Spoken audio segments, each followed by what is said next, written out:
All right, let's get started. We're going to deal with logic this time, and I'm going to walk you through a set of review problems. That's going to help you out quite a bit. So here we go.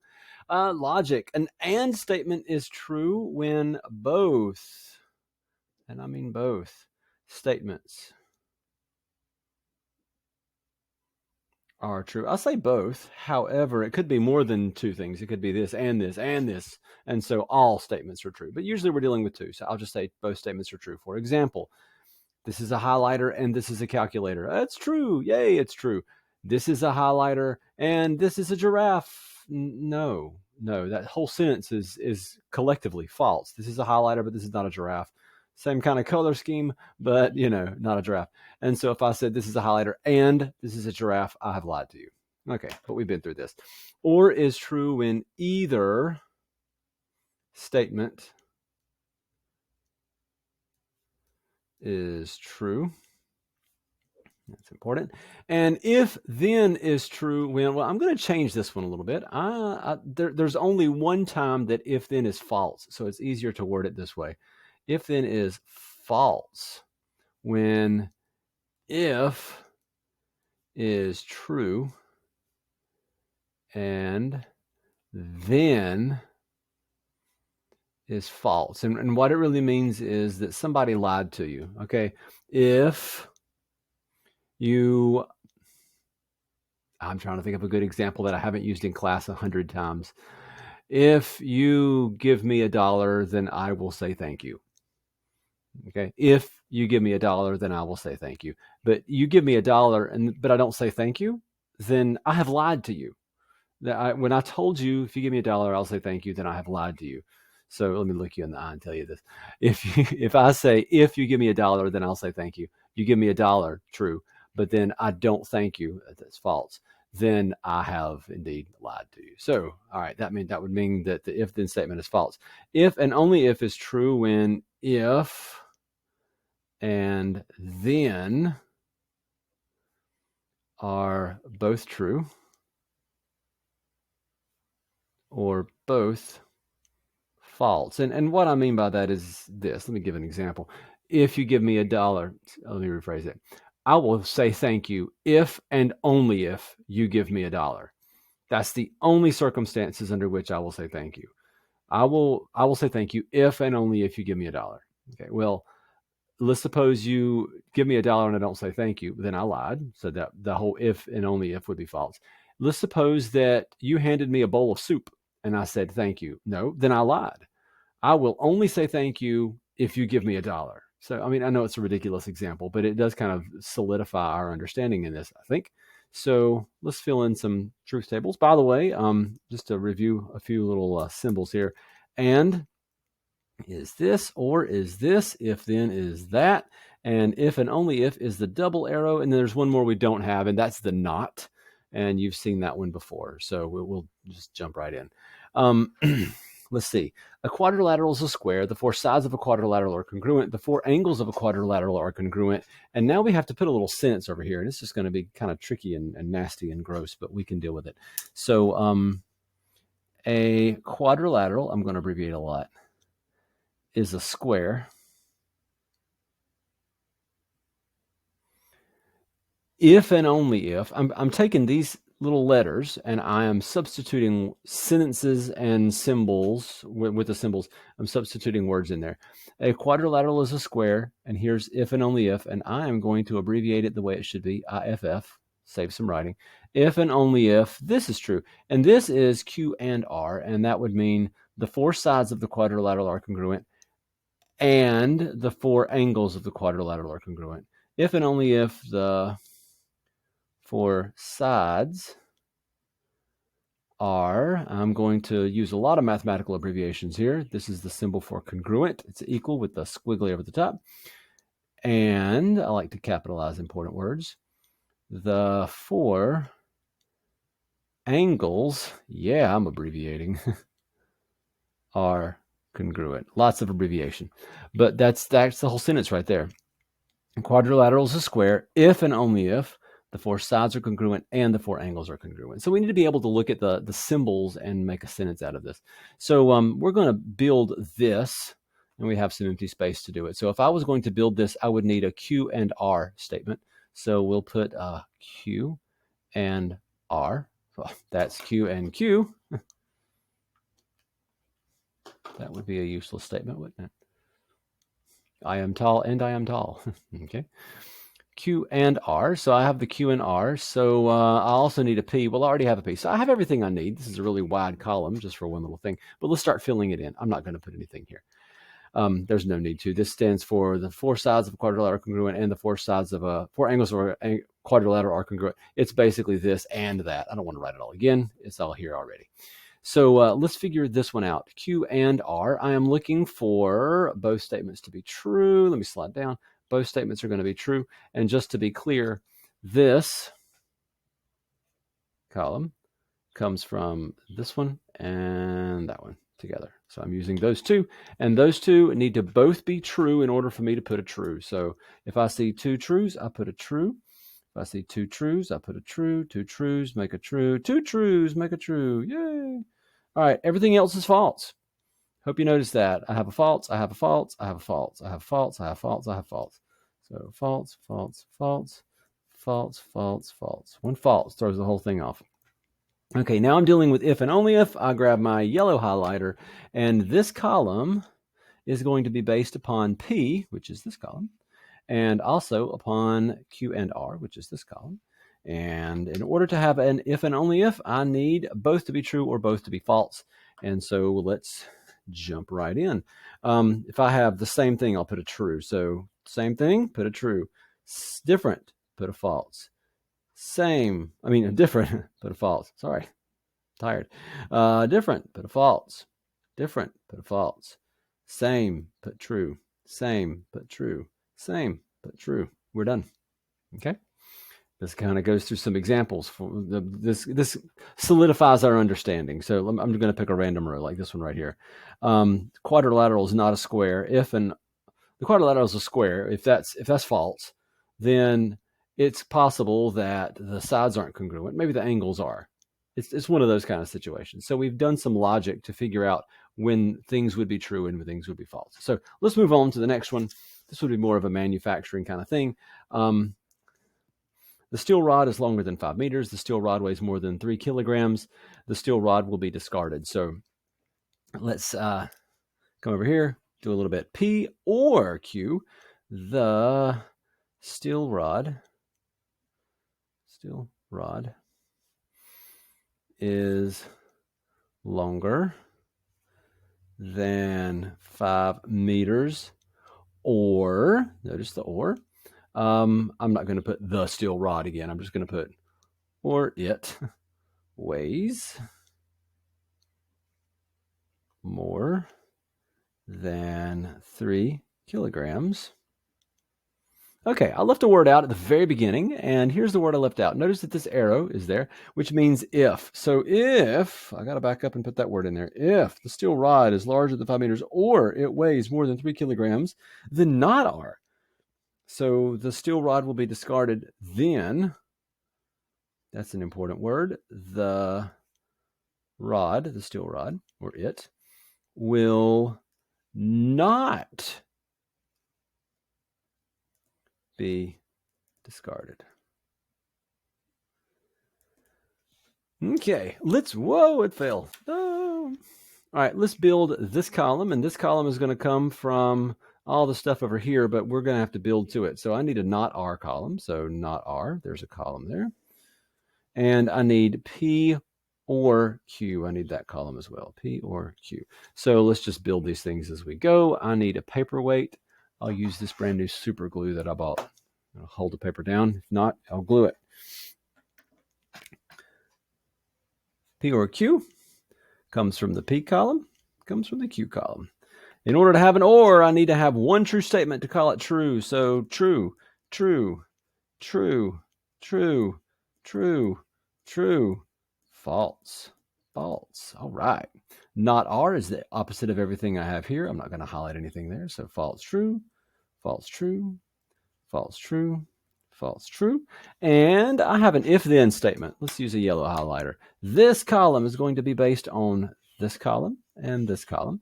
And those two columns are going to make my if and my then in that order. It is important that I have my if and my then labeled so I know which one is which. Sometimes they're backwards. Sometimes the if is here and the then is there, and we just need to make sure that we have it right.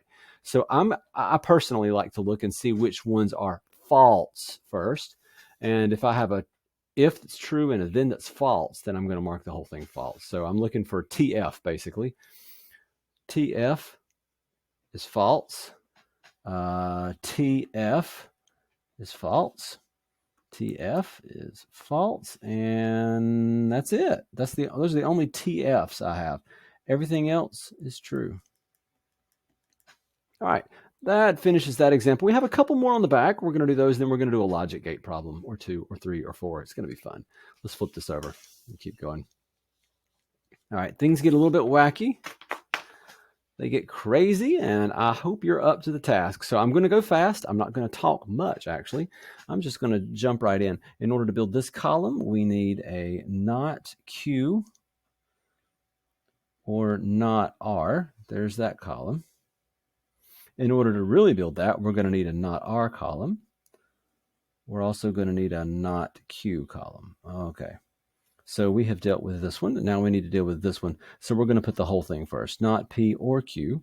So not P or Q. And this was in parentheses. And now we need another column that doesn't have the not. It's just P or Q. So P or Q. There it is. P or Q. And so let's start building some stuff. And I am not going to do much highlighting on this one because I don't have enough highlighters. So let's see, P or Q. P or Q is going to be those two. I'm looking for a true to make it true. All I need is one true to call this thing true. Okay, there we go. Don't just copy. Please, please, please don't copy. Actually, I recommend you mute it. I recommend you mute the video right now and try this on your own and just glance up and make sure you're on the right track. Really, that's the best practice for this. I'm not telling you anything you haven't already heard, so you can mute it. Try it. Glance up. Check it, please. Matter of fact, I'm probably not going to talk much at all as I go through this. There we go. That's the opposite of this column. I'll say something every now and then. Not Q is going to be false, false, true, true, false, false, true, true. Not R is false, true, false, true, false, true, false, true. Not Q or not R. I'm looking for one true to make this thing true. So true, true, true, true, true, true. Those two are false, and I will grab a highlighter for this column. This is an and. I'm going to do that one. I'm going to do that one, and I need an and, so it's going to be both of them together. Have to be true in order to call this true.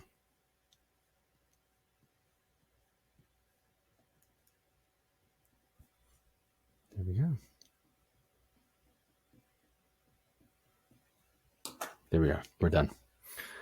Okay. This piece right here, I'm going to just keep going. Pause the video if you need to. This piece is kind of long and drawn out, but it's an if then. If then is more important than anything else that happens. If then and if and only if are kind of like the supreme operators in the order of operations of logic, if that makes any sense. So I need a not R. Let's just go ahead and do that.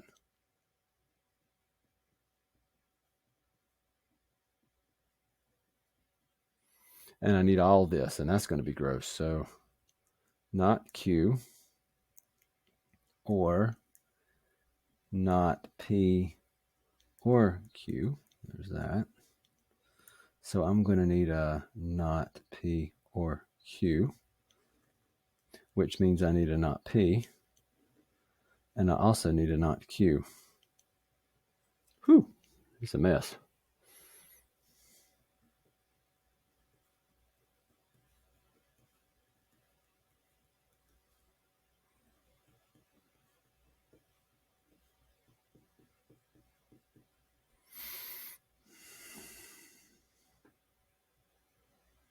This is an or. I'm looking for at least one true.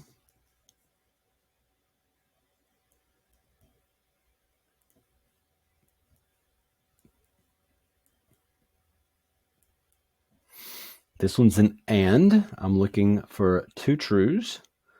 And just to be clear here.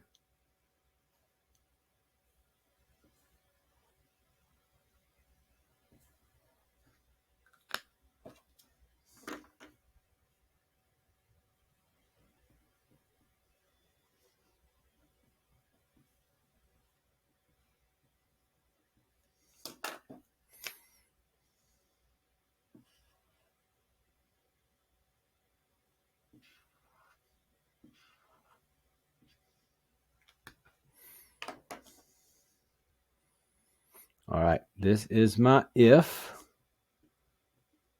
This is my then. They are in the correct order. If I have a TF, then I will mark it false.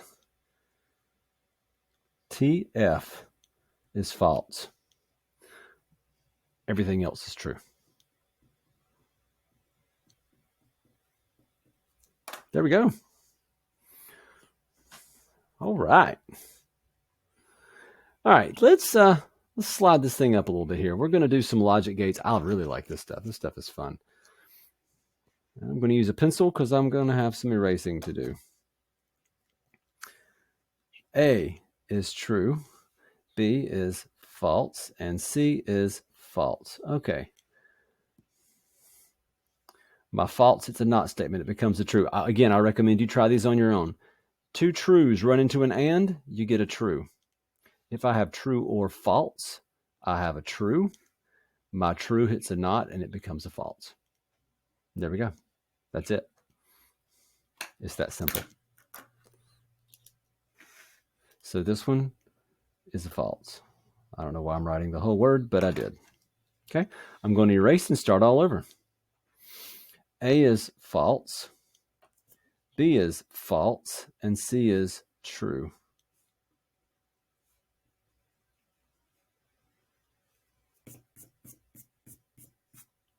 Okay. A is false, C is false, which makes that true, and C is true. Okay. False and a true run into an and, that's false. False or true is true. True hits a not, it becomes false. So false. These are much more fun if you try them on your own. I'm just saying.